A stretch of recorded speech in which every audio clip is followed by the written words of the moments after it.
à plus 300 $ pour Rob, qui donc se positionne premier sur ce round pour l'instant. Vim, toujours 180 € ou dollars me semble-t-il. J'ai besoin d'un update de Yannick, Thibaut peut-être, approximatif. Alors ça arrive. Alors de mon côté, j'ai Stéphane Sotoutey qui a fermé sa position la plus récente, donc il vendait 2 contrats sur le DAX à 25 € le point.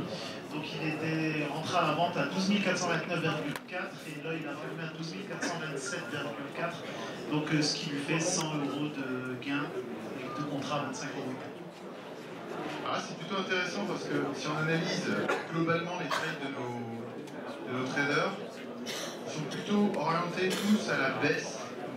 C'est Nicolas qui montrait justement le signal qu'il avait suivi et qui paraît effectivement assez cohérent. Moi j'ai pas dit tout le monde, mais plutôt. Là-bas. Gaël, les signaux sont acheteurs, mais ce qu'on joue en fait c'est du chart. Oui, c'est un repère chartiste parce que en fait le marché est en train de monter. Donc on short sur une résistance. Après on se fait avoir parce que ça va un peu au-dessus, mais ça reste dans la zone d'évolution depuis toute la journée. Oui, effectivement. Ce que je voulais dire par là, c'est qu'effectivement, comme la stratégie jouée est plutôt de jouer le range de consolidation actuelle à cause de l'horaire et à cause du dernier pic de performance réalisé sur les actions là, juste avant de démarrer la compète, enfin le round, effectivement, la stratégie plutôt mise en place par nos traders est de jouer le retracement en cas de consolidation et en cas où on toucherait la bande haute de cette conso. Donc c'est plutôt vendeur en contrarien sur cette bande haute. Et là, ce qui se passe, c'est qu'on a plutôt un léger breakout. Donc comme disait Jean-Louis, oui, les signaux sont plutôt acheteurs. Ils ont une stratégie court-termiste de scalping sur la fin de journée. C'est vrai qu'il était plutôt stratégique peut-être. Hein. C'est pas le cas apparemment, mais de vendre sur bordure haute de cette conso. Voilà. Et les signaux techniques, si tu veux, c'est toujours un petit peu long à éventuellement déclencher, valider, etc. Alors que c'est vrai que si on prend un repère chartiste, on peut scalper par rapport à un repère chartiste. Le problème, c'est que moi, ça me fait exactement le même coup qu'avec la VLP. Moi, je suis en position correcte. Je suis à 5 points, même pas, sur 3 points sur le DAX, donc on parle de 12 400, donc j'ai 4 points d'écart, c'est ridicule. Je suis à 1,5 point sur le CAC 40, mais perdant, et ça reste exactement là que j'ai vendu. J'ai vu un peu en dessous, j'aurais pu vendre du gain, mais je ne l'ai pas fait. Et voilà, et on reste là, comme ça, et ça ne bouge pas. Donc là, en France, à 17h30, il y a eu la fin des actions, et à 17h35, le fixing, avec tous les arbitrages. Je me doutais un petit peu, c'est pour ça que j'attendais, moi j'ai attendu vraiment longtemps pour vendre. Je me suis dit, bon, ils vont peut-être, avec les arbitrages, ça va peut-être tirer un peu le marché, etc. C'est ce qui s'est passé. Moi, si vous voulez, ma position de fond, je vous l'ai dit tout à l'heure, ça va être achat de call, vente de futur. Donc normalement ce soir, je dois partir, moi, vendeur, enfin, je revends. Donc, si vous voulez, j'ai vendu du futur, j'ai un biais à vendre du futur pendant le match en me disant, ben tant pis, si je perds, ben, au moins j'aurais fait ce que je devais faire dans mon business. Mais bon, c'est aussi une logique, hein, c'est vrai.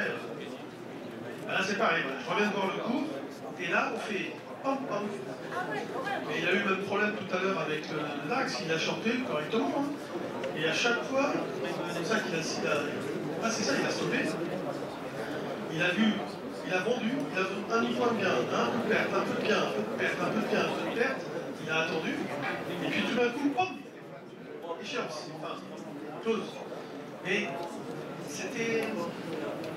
Enfin, voilà, après, il a décidé de ne pas attendre, moi j'ai décidé d'attendre parce que j'ai attendu, j'ai vendu plus haut que lui, mais... On n'est pas dans des marchés à ce moment-là qui ont des dynamiques régulières, qui ont il n'y a plus d'arbitrage, il n'y a plus de programme, il n'y a plus que des sorties de contraintes. Vous savez, celui qui va venir jouer à ce temps-là,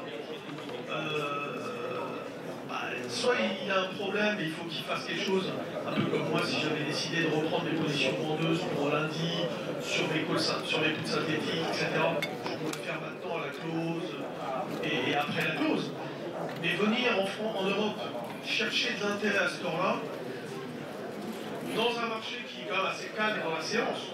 Vous savez, on serait dans les séances de 2008, évidemment, c'est autre chose, là, ça bouge fort. Mais dans les marchés, c'est assez calme. C'est vrai qu'on peut comprendre que ça ne bouge pas. Qui va venir trader à ce temps-là? Et on est confronté à chaque fois à ça. C'est fou parce que quand on est au bureau, on prend des pauses. On le voit, c'est garanti, c'est 10 000 € en quelques secondes parfois. La pompe, bien, hein, bien sûr. Et là, c'est dingue, on est confronté, le CAC, voilà, il est, je vais le montrer, si je suis pas, mais je... Là, tu mets mon écran, là? Comment je fais? Allô? On peut avoir l'écran, là? Combien? Oui. Pour leur montrer, on parle. Oui. Non. Ah, quelque chose. C'était combien? Ça rien. 5. Je rappelle qu'il reste 15 minutes Voilà. de compétition. 14 exactement. Voilà, moi j'ai mon plat. On reste là. Vous voyez, donc là, et puis on est juste au-dessus, il ne se passe rien, plus rien. Là, c'est 1 point d'évolution. Là, c'est 1 point d'évolution. Donc j'ai revu, parce que j'ai vendu par ici, hein, par là. Donc j'ai vu un peu en dessous, un peu au-dessus, etc. Là, j'ai revu le même prix. Et là, on est un tout petit peu au-dessus, mais c'est rien. 1 point, c'est rien. Et sur le DAX, c'est un peu la même chose. Mais là, d'ailleurs, j'ai revu, et là, je perds. J'ai un peu gagné. Moi, normalement, ce soir, je dois partir avant l'heure. Non mais Arcachon, Je crois pas qu'il... partir à Arcachon, si vendeur. Tu penses toujours à Arcachon? Là, j'en ai mis un rapide ici. Mais je dois... Au début, je l'avais mis un, j'aurais pu être fait si j'avais... Après, je l'ai reculé parce que je me suis dit... On a gagné combien? 100 balles? Mais en même temps, il faut jouer tactique. C'est vrai que dans les matchs, il faut faire ce que... Toi, 50 balles, 100 balles, 100 balles, 100 balles, 100 balles... Ah ouais, je sais, monsieur. Quel?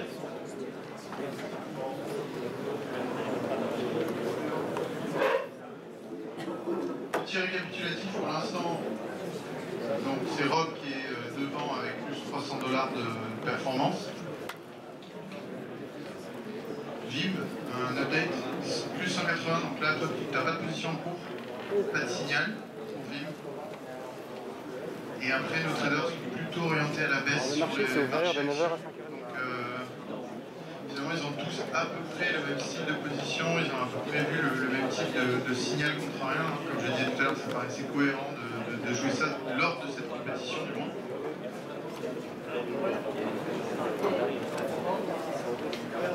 Rob il était sur le crude oil, sur le pétrole.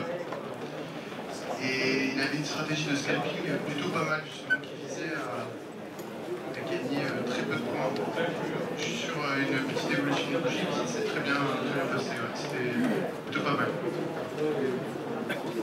Il faut que je dise ce que j'ai gagné parce que ça peut poser problème dans la compétition si personne n'est au courant.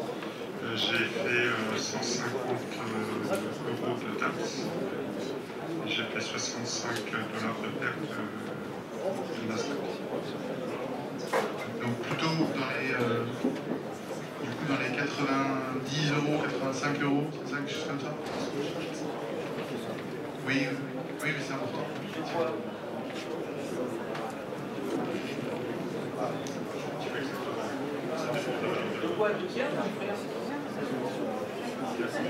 Gaël, de gain ou de perte? On ne comprend pas ce que tu dis. Ouais, c'est pas si simple. Est-ce que ça a été annoncé? Anaïs, t'as bien pris tous les comptes, etc. D'accord. Oui, mais on n'avait pas un décompte du PNL. Oui, donc là il est plutôt apparemment première position clôturée plus 150 de performance, la deuxième est plutôt à moins 55. 9 minutes de compétition il reste, donc un petit point sur les performances, Rob à plus 300 $. André, t'es à plus, tu disais plus...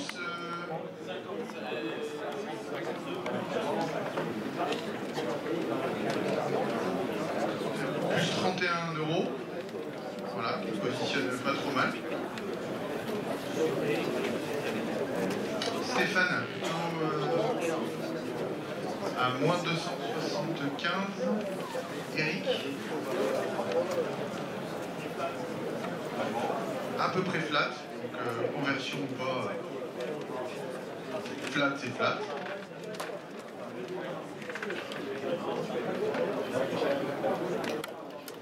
Comment ça se passe sur ces positions de DAX, pas de mouvement? Écoute, j'ai vendu à 403 tout à l'heure, on est à 409, on est revenu à 402, on est revenu à 409. Ça ne bouge pas, c'est-à-dire un indice à 12 004 bouge sur 4 points, 5 points. Et sur le CAC, c'est pareil. On est sur des bougies parfois de 1 point. La plus grosse qu'il y ait eu, c'est 2 points. Mais 2 points dans le mauvais sens. C'est bon, c'est un peu le problème qu'on a sur cette dernière phase de compétition avec les indices. À cette heure-là, voilà, on le sait, c'est un petit peu tard. Peut-être il faudrait la démarrer plus tôt pour la à chaque fois on le dit, le problème c'est qu'après, André a besoin des salles pour faire des conférences. Donc l'idée, c'est de commencer par les actions, faire le futur, les indices, matin si c'est possible, et MFX, début d'après-midi. Des choses comme ça. Mais les actions, que ce soit le matin. Si on doit passer le marché américain, ils préfèrent que ce soit le matin, ça peut être. Voilà, c'est en discussion, il y a toujours quelque chose à améliorer, mais bon, c'est quand même bien aussi de confronter. Malgré tout, on a assez d'informations pour voir les stratégies de traders dans ce type de configuration de marché. Tu vois, le problème, c'est que même si on faisait un reverse de position, en se disant c'est haussier, celui qui a acheté tout à l'heure à 410, ça vaut toujours 410. Donc même lui, il est baisé. Si tu n'as pas chopé tout de suite le point bas, voilà, après il faut faire comme il fait, c'est-à-dire aller chercher les 2 pips sur un micro-d'œil. J'ai regardé tout à l'heure, ouais, je ne sais même pas les quantités des contrats, je ne les connais pas.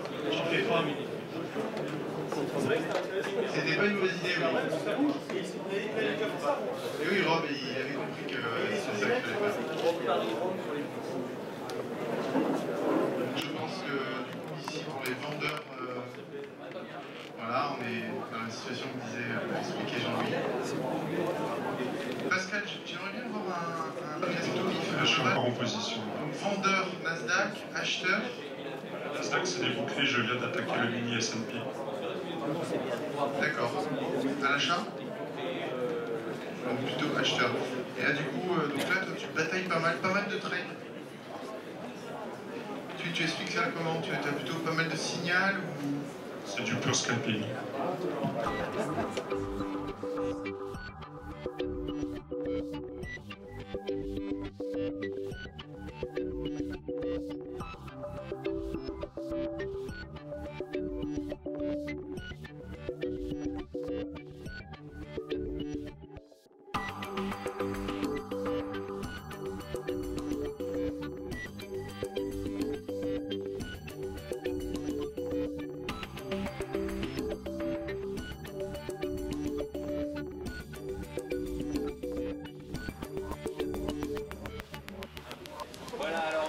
Très heureux de vous retrouver ce soir pour la remise des trophées, des médailles et féliciter l'ensemble de l'organisation. Alors c'est pas moi que je félicite dans l'organisation, c'est surtout les référés, les arbitres qui nous ont accompagnés, les superviseurs qui nous ont accompagnés, qui a entretenu toute l'actualité, toutes les explications, qui vous a tenu en haleine durant toute la journée sur les 3 rounds.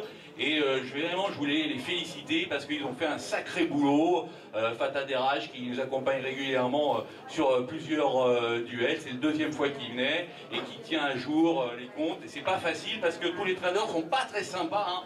Il y en a qui veulent pas trop donner leurs chiffres, il y en a qui camouflent un peu, on sait jamais s'il y a un peu de triche ou pas, donc on est toujours très suspect, on suspecte le moindre truc, on est un peu paranoïaque des fois, mais il faut faire attention, et tout ça se passait dans une très bonne cette année, une très bonne ambiance, et je voulais tenir à les remercier et les applaudir bien fort, les arbitres et les superviseurs. Alors on avait également une douzaine, 12 traders qui participaient. Il faut quand même les féliciter également tous parce qu'ils ont accepté de mettre en jeu 50 000 €. Alors pour certains c'est pas beaucoup, pour d'autres c'est énormément, ça dépend, mais c'est quand même, ils ont mis de l'argent. Il n'y en a pas tant que ça, des traders qui acceptent de venir, de se mettre aussi également en jeu devant le public.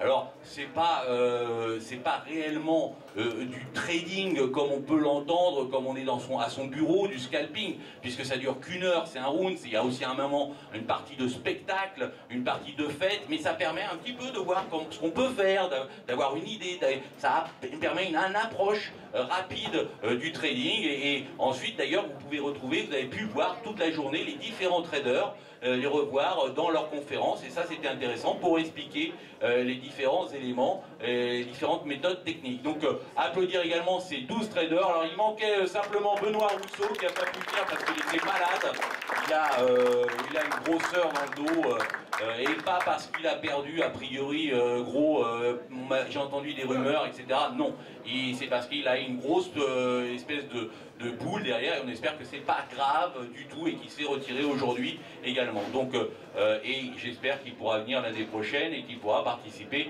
au concours. On avait quelques nouveaux, on avait Nicolas Salomon, le Suisse, il est où d'ailleurs Nicolas?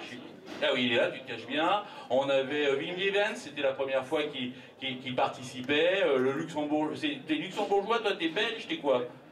Belge, voilà, excuse-moi, hein, belge, et puis les autres, bon, la plupart étaient déjà venus, avaient participé, et donc je suis très heureux de les avoir conviés, et c'était intéressant. Alors évidemment, il y a des problèmes, c'est une heure, c'est très court, c'est beaucoup de stress, etc. C'est pas facile, mais je pense que ça s'est très bien passé. Alors, je peux laisser un peu la parole à tous les traders, d'abord, rapidement, et puis ensuite on fera la remise des trophées. Et alors ces remises des trophées, elles consistent en à la fois une médaille par round, donc il y avait un round Forex ce matin, un round Action cet après-midi, et un round Indice ce soir. Indice étant considéré comme tout ce qui n'est pas ni Action, ni Forex.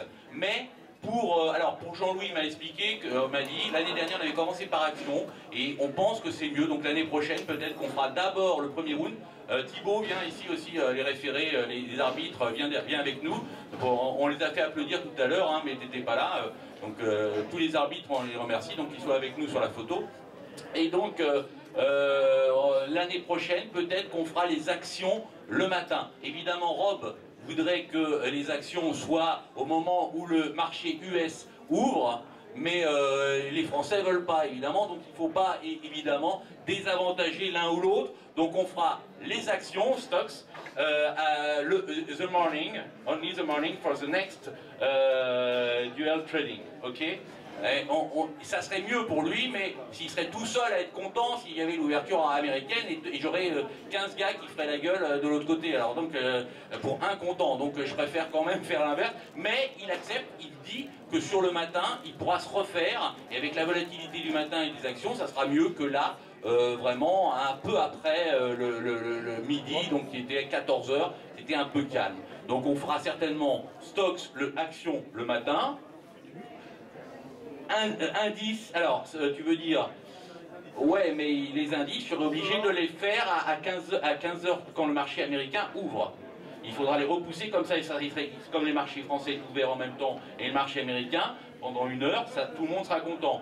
Et on finira par Forex, peut-être. D'accord, ça sera certainement ce qu'on fera l'année prochaine et pour équilibrer un petit peu et que tout le monde soit content. On essaye d'améliorer à chaque fois, hein, le règlement, il rajoute des clauses à chaque fois. Jean-Louis m'en a fait rajouter des tonnes, des clauses à chaque fois. Bon, il y a longtemps, c'est vrai, tout à fait. Depuis qu'il gagne maintenant, il est plus sympa. Alors, un petit peu rapidement, parce que vous repasserez tout à l'heure de toute façon pour ceux qui ont gagné des trophées, qu'est-ce que vous avez pensé un petit peu de ces duels cette année? Alors on va commencer par Yannick. Bonsoir à tous. Alors tout d'abord, merci surtout au public d'être présent. C'est un super salon. Ça fait déjà 3 ans que moi je participe. Je me suis jamais ennuyé toute la journée. C'était vraiment très intéressant. On a des profils vraiment incroyables. D'ailleurs, j'ai remarqué tout à l'heure lors des duels de trading que mon voisin travaillait sur Kering et ça m'a vraiment fait plaisir. Non, tu sais pourquoi? Parce que Kering, personne ne connaît en soi, mais c'est une action extraordinaire. Il y a eu les earnings il y a quelques mois, on était quand même monté de 502 pour descendre à 430.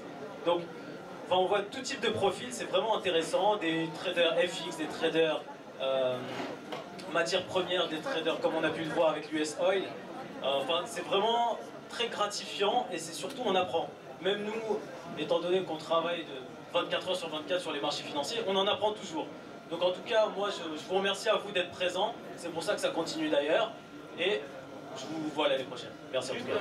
Tu venais de... Ouais, moi je viens de New York. Tu viens de New York, tu as ton fonds. C'est ça, j'ai un fonds de gestion au Luxembourg et à New York, un hedge fund à New York.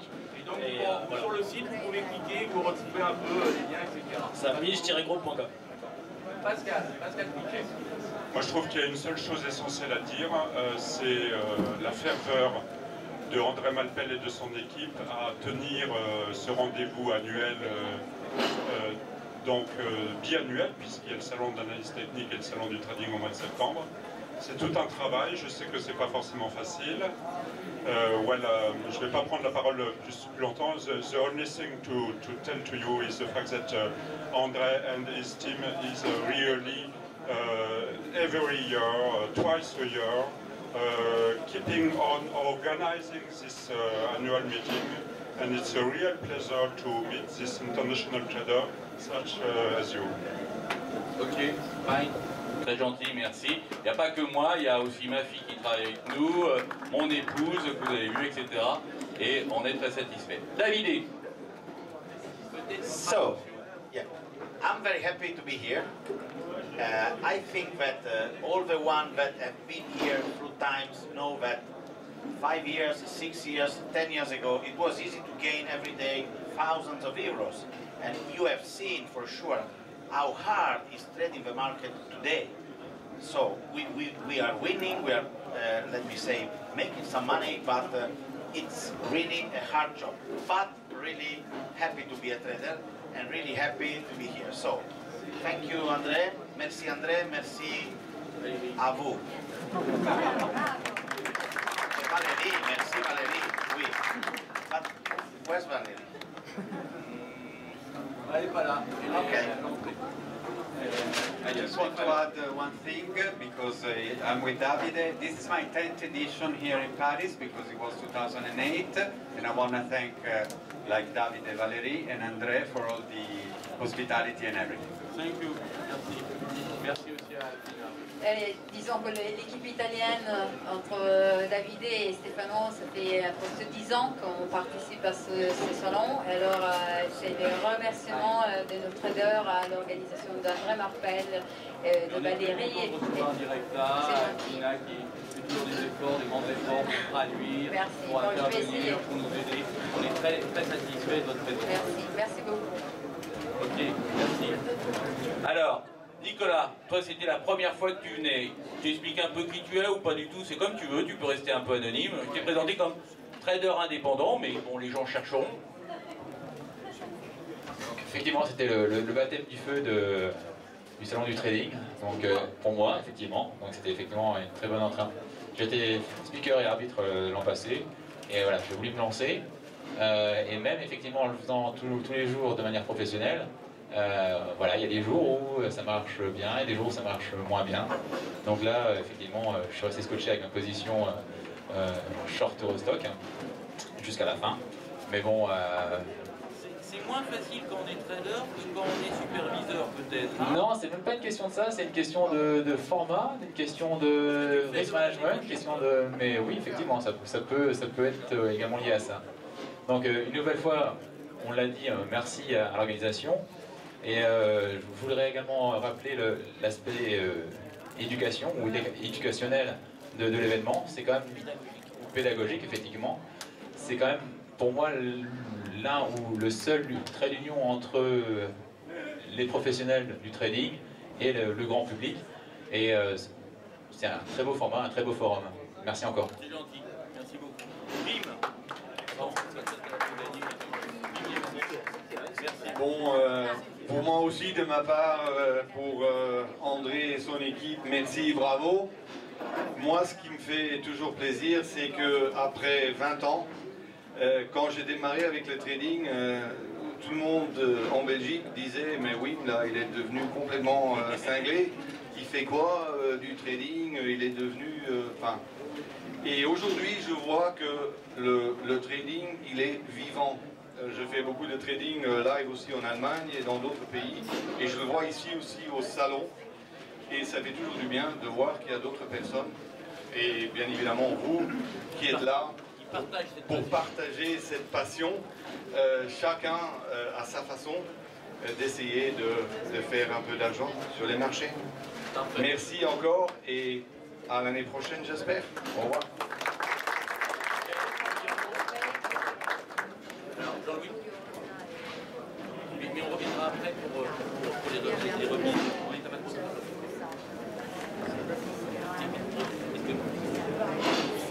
Bonsoir et donc merci d'être là aussi. C'est vrai que moi je viens pour partager ma passion. C'est une journée lourde, hein, c'est fatigant. Alors, c'est pas le stress vraiment qui peut nous... Enfin, en tout cas moi qui m'anime, c'est sûr, parce qu'on est très limité en termes de jeu. Mais c'est parfois la frustration de ne pas pouvoir en faire plus, de ne pas pouvoir le faire toute la journée, etc. Souvent on en parle. Le fait de jouer qu'une heure, on avait essayé 1h30 je crois un petit peu à une époque, notamment la finale. On est passé par 2 heures. 2 heures, ouais. On est passé 1h30 et après les gens se lassent un peu. Alors, oui mais c'est ce qu'on me demandait, on me dit mais pourquoi c'est comme ça, etc. Et je disais donc il y a des contraintes matérielles également, puisqu'André est obligé de faire l'équilibre entre les salles qui vont servir en conférence, qui étaient quand même bien remplies aujourd'hui, et puis la salle où nous on va trader. Donc voilà, tout ça c'est compliqué. Et aussi également, qui paye, qui finance, tout ça ce sont évidemment les exposants, et il faut décider l'espace, donc c'est pour ça qu'on vide les salles, c'est que vous allez voir les exposants. Vous n'êtes pas obligé d'acheter, c'est pas commercial, mais en même temps, vous allez les voir, qu'ils soient contents et qu'ils puissent vous présenter leurs produits. Excuse-moi. J'ai failli te passer le micro. Je sais plus du coup. Non mais voilà, et c'était une petite explication de frustration, de plaisir à partager, mais aussi de jeu. Moi par exemple, c'est vrai, 1 heure, après on passe du temps à attendre, on fait autre chose, etc. Et ce matin je pensais démarrer avec les actions, j'ai pas fait gaffe. Donc je sais pas si vous m'avez suivi sur Altran parce que ça sentait bien, donc je sais pas si vous en avez profité. Elle a pris 8% le matin là. Ça aurait été beaucoup action du jour. J'avais vraiment regardé cette valeur depuis quelques temps. Au lieu de gagner, là ça a été vite, hein, je l'aurais fait 10 000, ça faisait 5 000 balles. J'ai perdu parce que j'ai fait un BNP Paribas qui a bougé. Donc c'est vrai que c'est ça qui est frustrant, c'est-à-dire qu'il faut avoir la bonne idée au bon moment et savoir que, vous savez, 1 heure c'est court et se dire qu'on va être obligé de déboucler une position, c'est pas du tout. Donc il faut prendre la chose comme un jeu. J'ai gagné, j'ai perdu, et c'est pas parce qu'on gagne, je pense qu'il faut se prendre pour le meilleur, hein, bien évidemment. Chacun a ses qualités, c'est un concours de choses qu'il faut qu'à un moment donné, on a aussi de la réussite, et on arrive à gagner, évidemment, comme je l'ai fait l'année dernière, par exemple, et cette année, ça a été plus compliqué. Bon, ben voilà. En tout cas, c'était très agréable. Moi, je vais surtout saluer Valérie, la femme d'André, parce que je sais qu'en fait, sans elle, ça ne marcherait pas. Hein. C'est un peu comme moi avec ma femme. Hein. Si elle n'est pas là pour l'administratif, parce qu'il fait le show, mais derrière, il faut que ça tourne. Valérie, donc, bravo Valérie.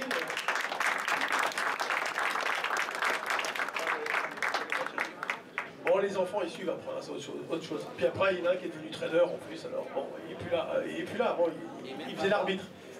Donc, merci, moi je serai aussi là si tout va bien l'année prochaine. Voilà. Avec plaisir.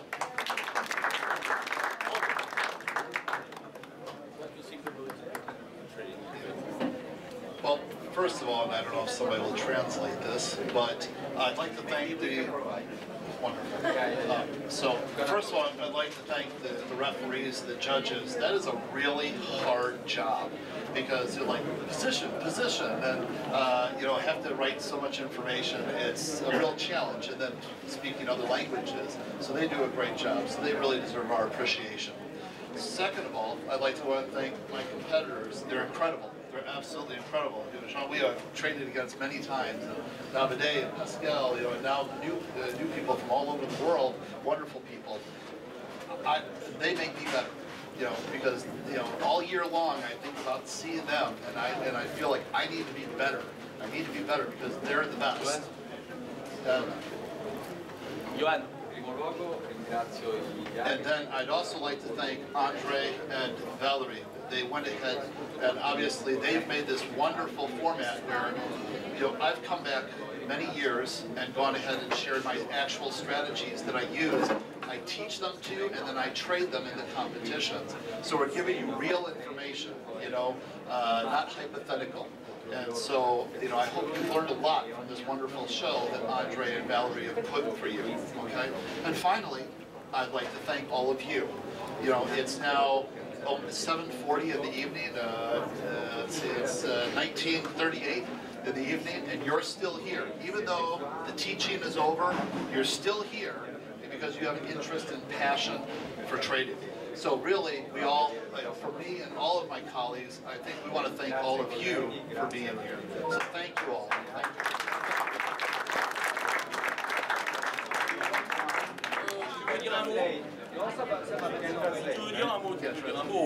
oui, parce que Johan nous a rejoint là, qui avait déjà fait les référés et qui cette année était le responsable des arbitres et qui nous a beaucoup aidé également et que j'ai fait applaudir tous les arbitres également. Dis un mot si tu veux. Ah oui, attends, 2 secondes. On traduit d'abord ce qu'a dit Rob et après c'est à toi. Excuse-moi. J'imagine que la plupart des personnes ont compris un peu le discours de Rob Hoffman. Évidemment, il remercie d'avant les personnes qui ont participé, soit à l'organisation et à l'arbitrage de la compétition, parce que c'est un travail très dur en fait, parce que d'écrire les positions, de créer, il y a aussi les différents langages à considérer, l'anglais, le français, l'italien, etc. Alors, c'est pas évident. Et en plus, il remercie énormément le public qui est toujours nombreux et qui reste ici jusqu'à cette heure-là du soir. Et c'est pas évident, mais c'est là. Et il remercie aussi les autres traders parce que il connaît toujours des gens hyper bien et qui lui enseignent toujours quelque chose et lui aide à s'améliorer de fois à chaque fois. Merci beaucoup à tous.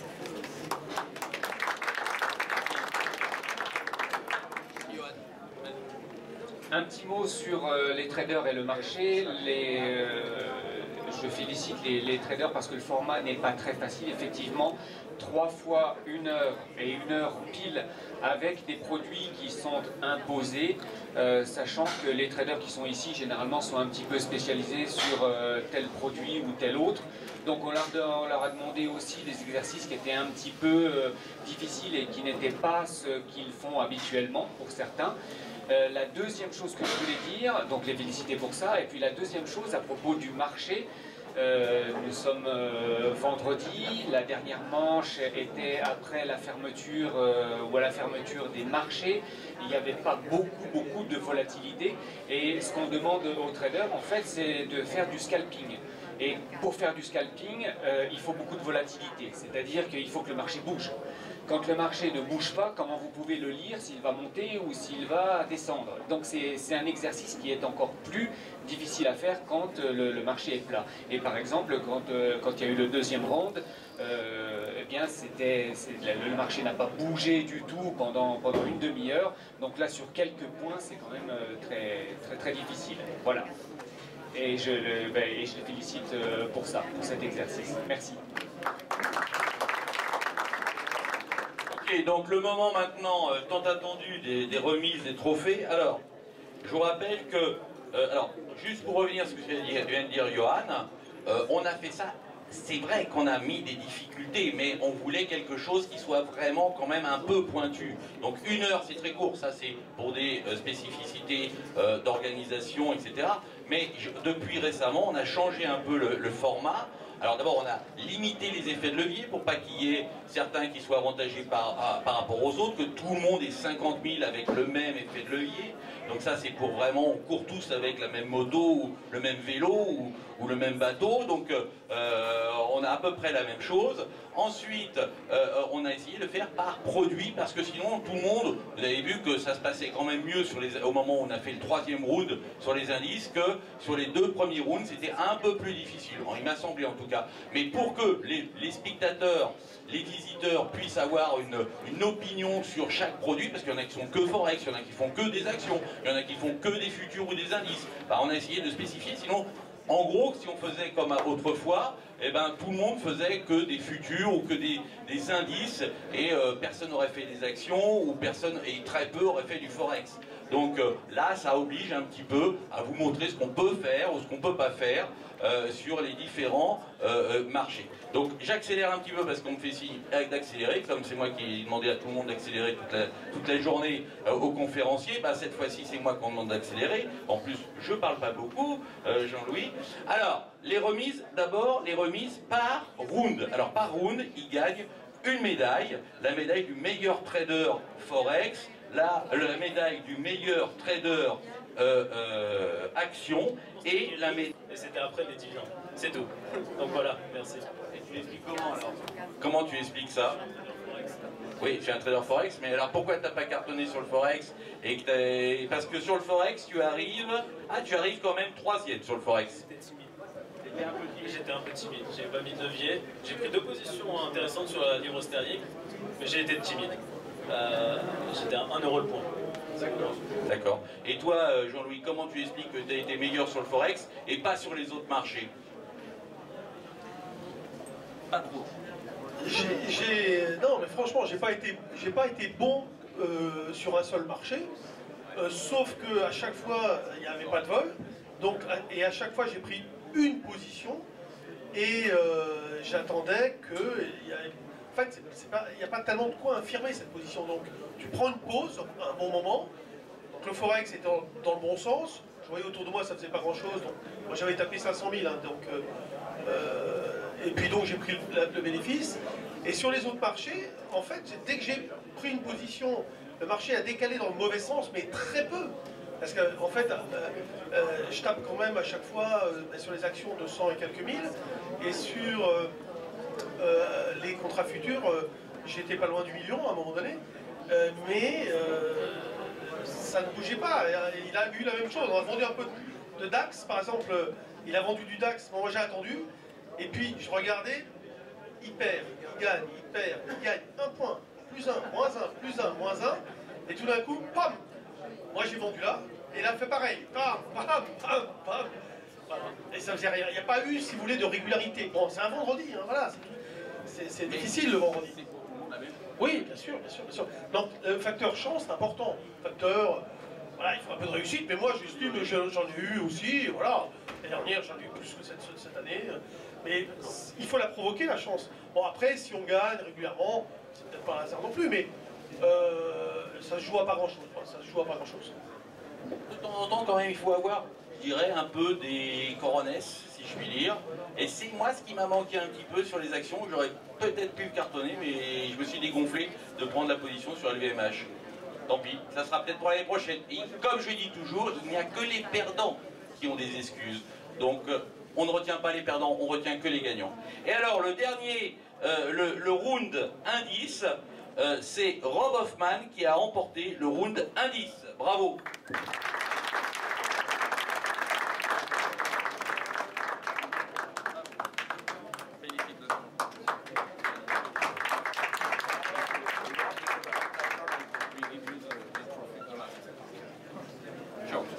short. All right. Again, the real important message here is that this is all possible because of Andre and Valeria and all of you here. So really appreciate you guys being here. This wouldn't be happening. I would be at home in front of my computer by myself, privately, if you weren't here.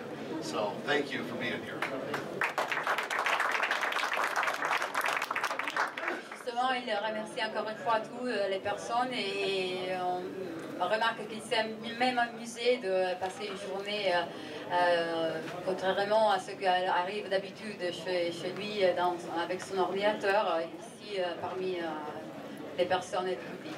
Merci. Non, c'est Paris quand même. Ben, c'est Paris. Ah, oui. Paris. Faut pas oublier. Ok. Alors, et au total donc des 3 rounds cumulés, celui qui remporte cette année l'étoile de cristal du meilleur trader 2018, c'est Rob Hoffman. On félicite Clément, bravo.